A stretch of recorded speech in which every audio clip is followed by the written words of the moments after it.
Welcome to Watch Mojo, and why is this so goddamn difficult? These are the 20 hardest SNES games. We've already covered NES, so let's see if Nintendo took it easier on us with the next console. Spoiler alert, they didn't. Let's go. Super Mario Kart. Two things happened in 1992. My older brother was born and Super Mario Kart was released. I don't know which was worse for my mental health. Mario Kart multiplayer difficulty is always dependent on how good your friends are, but for this entry, we're talking about the solo campaign. Progressing through each level with all characters at increasing speeds is a formidable challenge, but the effort is rewarded by unlocking exclusive content for dedicated players. If you want to play that special cup with friends, you better be willing to have some soul-crushing solo races.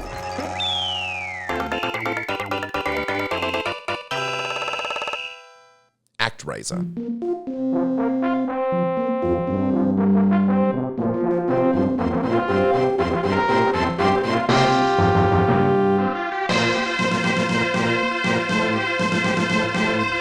Here's a game that often sits comfortably on greatest SNES games of all time lists, which it deserves as an innovative title on the console, but it also presents a significant challenge. The challenge being, can I beat this game without snapping the cartridge? Probably not. The game presents a challenging difficulty that increases as you progress through the levels. During side-scrolling sections, you'll encounter typical elements like jumps, pitfalls, and pesky enemies. The boss battles at the end of each level are quite challenging if you manage to even reach them, which you probably won't. ActRaiser may be the first game that actually caused my brow to become sweaty during gameplay. Red Hot Rage.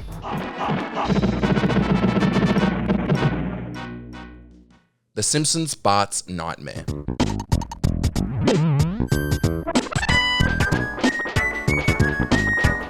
Why are games based on popular IPs always so goddamn hard? I just want to have fun in the shoes of my favorite cartoon bad boy. Why do I also need to age 10 years while playing?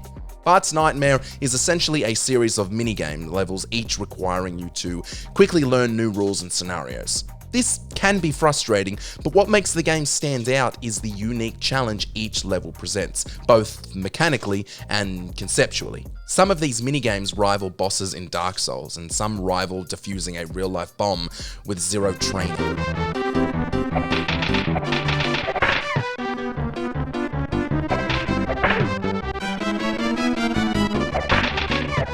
Mega Man 7.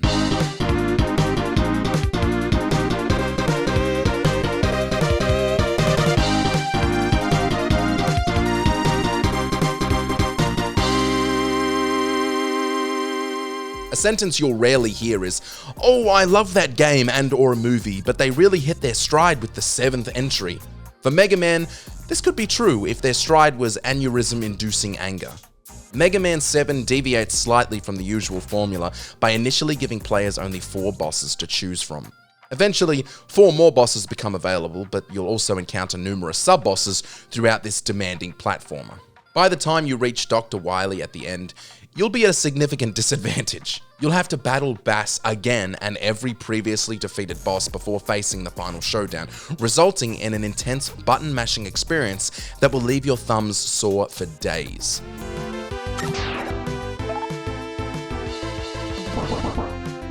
Earthworm Jim 2. Whoopee!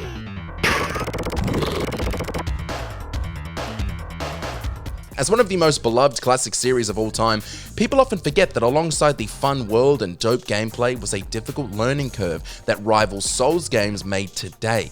As a platformer, the game demands exceptionally quick reflexes at numerous points. The intensity is high, with challenging jumps, lightning-fast enemies, and precise controls resulting in frequent deaths, leaving you feeling sorry for the character. Earthworm Jim was the beginning of my anger management issues because I was experiencing this just 5 years old.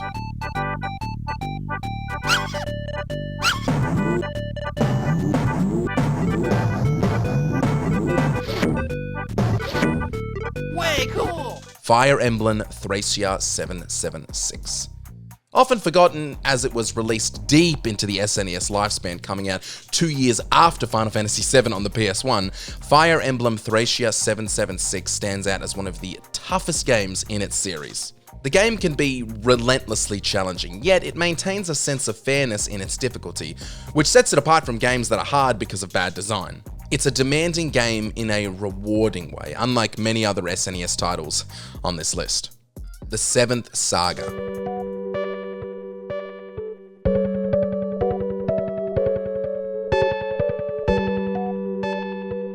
Turn-based games have the potential to be crushingly difficult or disgustingly easy, often due to their formula being easy to control. Seventh Saga's formula, however, is not easy to cheese. The primary complaint gamers have with the Seventh Saga is the speed of its escalating difficulty. As players advance, enemies become excessively tough, with large health pools that make battles drag on. The only way to overcome this is grind, grind, and grind. If you aren't willing to grind, get ready to fall behind. That was so many rhymes. Super R-Type.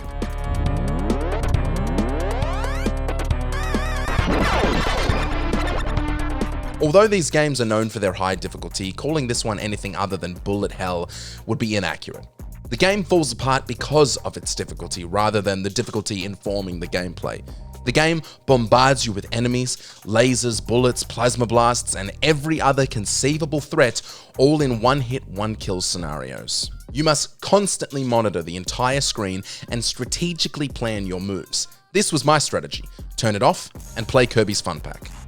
If that joke doesn't land, Kirby's Fun Pack had a different name outside of Australia, so it's not my fault.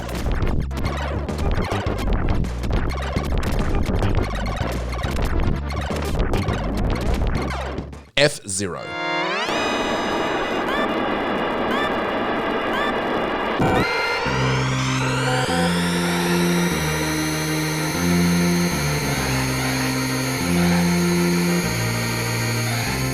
FZero was notoriously difficult due to its high-speed gameplay and precise controls, which required players to master sharp turns and avoid numerous obstacles on a futuristic racetrack. The AI opponents were highly competitive, often leaving little room for error, the cause of most of the game's difficulty. Additionally, the limited number of lives and the need to maintain high speeds to avoid elimination added to the pressure. Don't play FZero unless you're willing to take on some wildly difficult levels.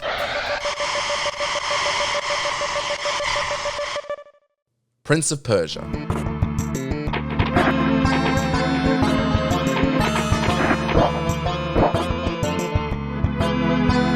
The much-loved PS2 series offers players the chance to use the Sands of Time in order to reverse mistakes, allowing a trial and error that makes gameplay super enjoyable.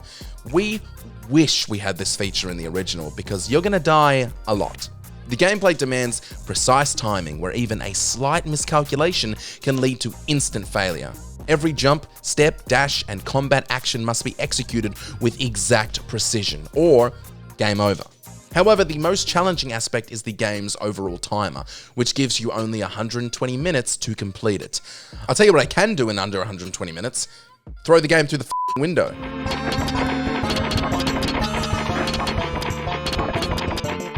Super Star Wars: The Empire Strikes Back.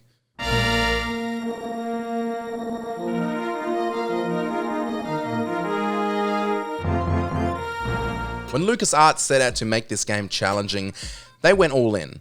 Players will face relentless waves of enemies that continuously spawn in certain areas, creating a frustrating experience. Once you manage to get past these hordes, you'll encounter a boss fight that, surprisingly, is often easier than the mobs you fought to reach it. This is because boss battles have predictable attack patterns, while the numerous enemies you face are like Tasmanian tigers stuck in a cupboard. Except you're also in the cupboard.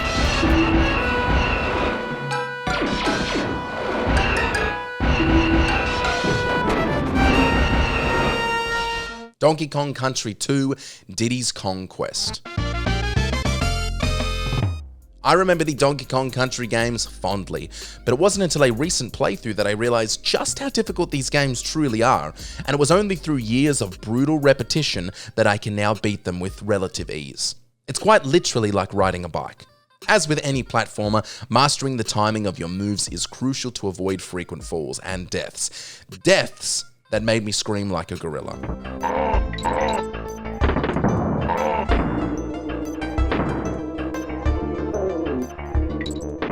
Hagen: The Final Conflict.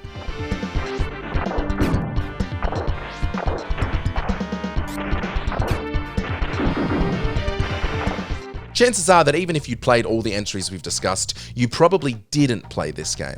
It is incredibly rare, with cartridges often going for upwards of $500 on eBay, even with relatively low quality.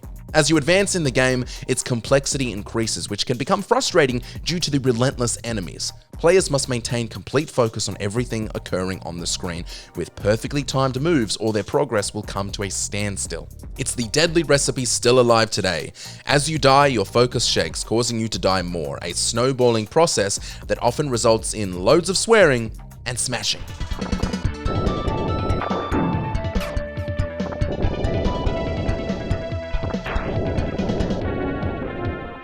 The Lion King.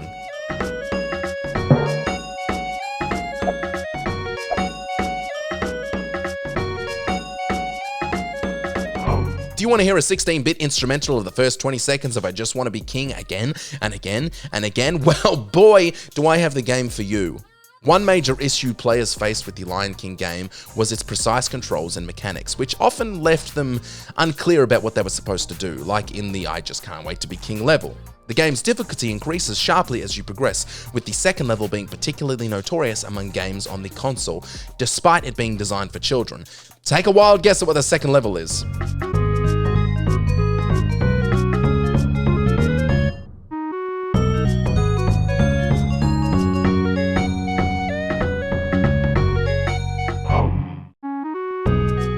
Jurassic Park.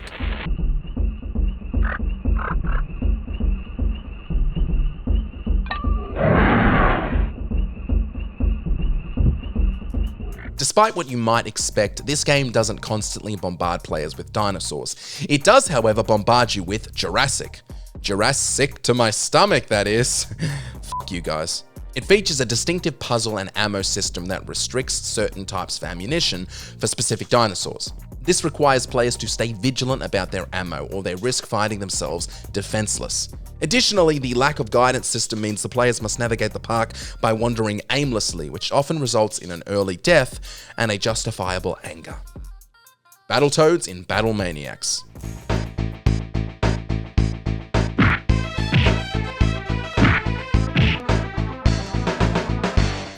Although the game is slightly easier than its predecessor, which was a high entry on our Hardest SNES Games list, it remains more challenging than you'd ever want a game to be. The developers provided players with a longer health bar and added bonus stages to offer extra lives, but overall, it remains a punishing button masher that has led many players to push the buttons through the back of the controller. And yes, there's a speed bike level, so be ready for a particularly tough experience similar to the third level of the original.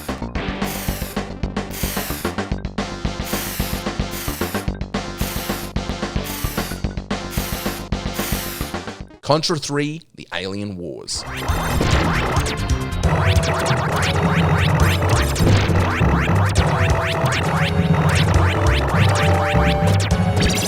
Remember how the Konami code saved our playthrough in the original game? Well, the Konami code isn't included in this one. Without the 30 life bonus, players had to complete the game with just the traditional 3 lives, and keeping them intact is much tougher than losing them. The difficulty increases exponentially as you advance, making each level twice as hard as the previous one. While Contra 3 The Alien Wars is indeed beatable, expect to need numerous playthroughs before you finally conquer it.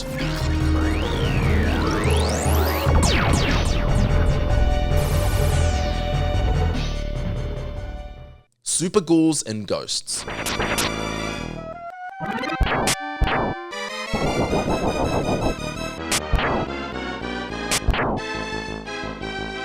Super Ghouls'n Ghosts is packed with so many enemies that even the slightest misstep can lead you to demise. You'll constantly face swarms of foes while also navigating traps, jumping over obstacles, and avoiding pits, all while fighting for survival. True to its predecessor, finishing the game simply sends you back to the start where you must replay it on a higher difficulty, punishing you in a vein similar to Demon's Souls and turning it into a grueling test of endurance. Endurance I am now lacking.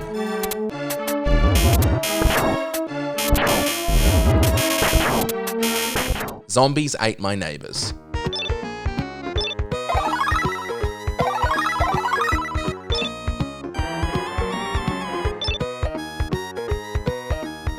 Who would have thought a game with such a ridiculously cheesy premise would be one of the best SNES games ever created? Playing Zombie8 My Neighbors is definitely enjoyable, but completing the entire game is like stabbing yourself in the face with the SNES controller, repeatedly and hard. With 48 levels to navigate, it's a substantial task. You'll need to rescue as many neighbors as you can, and since ammunition is limited, you'll have to use it sparingly. Although the game has a cute appearance, it can become stressful, often leading players to frustration as they're swarmed by brain-eating monsters. Think Cuphead meets... Actually, just think Cuphead.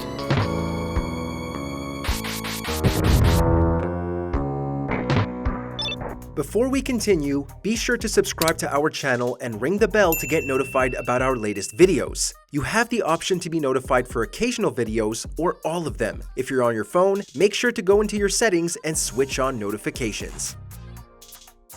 Castlevania Dracula X.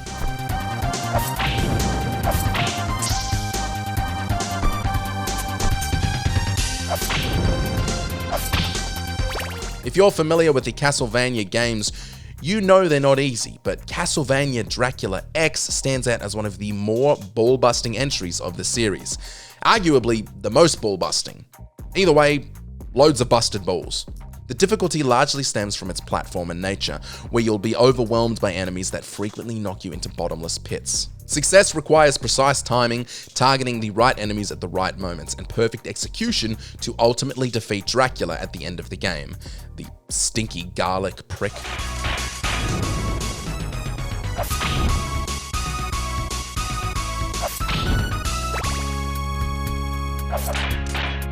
Did you enjoy this video? Check out these other clips from WatchMojo and be sure to subscribe and ring the bell to get notified of our latest videos.